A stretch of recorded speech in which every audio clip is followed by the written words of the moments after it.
Hey guys, it's Tatum. So today we read Romans 6 through 7 in the devotional. Romans 6 was talking about how when we give ourselves to Christ, we are new. We are literally changed from the inside out.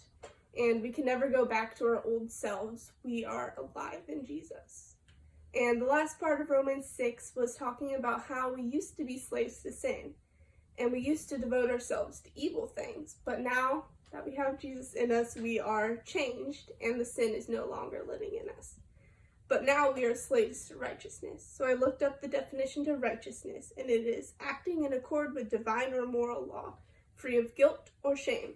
We are no longer have to be ashamed of ourselves because what Christ has done. We are now slaves to righteousness. Chapter 7 was talking about people who cling to the law and almost forget a sense of what's around them because they're so focused on what to do that they don't see people around them who might be hurting or need help, but they just focus on the law and don't look up at all.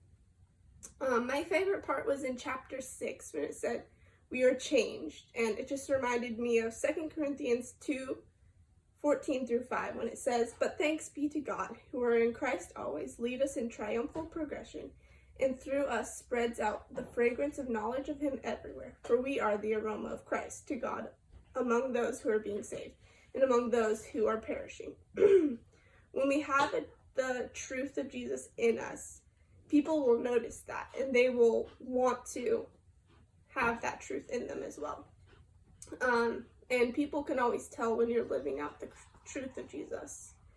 As Christian, it reminds me that I need to be loving people and be checking in with them constantly just to have that aroma in them. And people will be curious about that.